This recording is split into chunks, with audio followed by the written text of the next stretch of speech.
Hello everyone, আমি আজকে চলে আসি সূর্যমুখী ফুলের বাগান দেখতে। তো চলুন ফুল বাগানটি পাখির চোখে দেখে আসি। প্রকৃতির বুকে দাঁড়িয়ে থাকা এই উজ্জ্বল ফুলটির নাম সূর্যমুখী। সূর্যের দিকে মুখ তুলে থাকা যেন তার জীবনের একমাত্র লক্ষ্য। যেখানেই আলো সেখানেই তার দৃষ্টি। অন্ধকারকে পেছনে ফেলে আলোকে ভালোবাসার এক নীরব বার্তা দেয় এই ফুল। হলুদ রঙের এই পাপড়িগুলো শুধু সৌন্দর্য নয়, এগুলো আশার প্রতীক, ইতিবাচকতার ভাষা আর নতুন দিনের স্বপ্ন।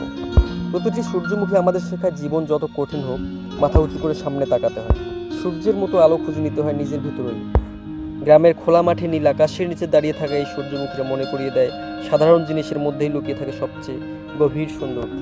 সূর্যমুখীর প্রতিটি বীজে লুকিয়ে আছে সম্ভাবনা, ঠিক তেমনি মানুষের প্রতিটি স্বপ্নে লুকিয়ে থাকে একটি নতুন ভবিষ্যৎ।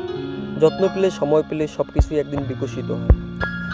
আজকে এই কোলাহলপূর্ণ জীবনে যেখানে মানুষ ব্যস্ত নিজের অস্তিত্ব নিয়ে, সেখানে এই ফুলগুলো আমাদের একটু থামতে শেখায়, থেমে তাকাতে শেখায় নীল আকাশের দিকে, সূর্যের আলোয় ভেজা মাঠের দিকে, আর নিজের ভেতরে শান্তির দিকে। সূর্যমুখী আমাদের মনে করিয়ে দেয় সবসময় বড় কিছু লাগে না সুখী হতে। কখনো কখনো একটু ফুল, একটু রোদ আর একটু নীরবতাই যত। প্রকৃতি কখনো জোরে কথা বলে না, তবুও তার কথাগুলো সবচেয়ে গভীরভাবে হৃদয়ে পৌঁছে যায়। আজ যদি মন ভারী লাগে, একবার তাকান সূর্যমুখীর দিকে, হয়তো আপনিও আবার শিখবেন কিভাবে আলোকে ভালোবাসতে হয়।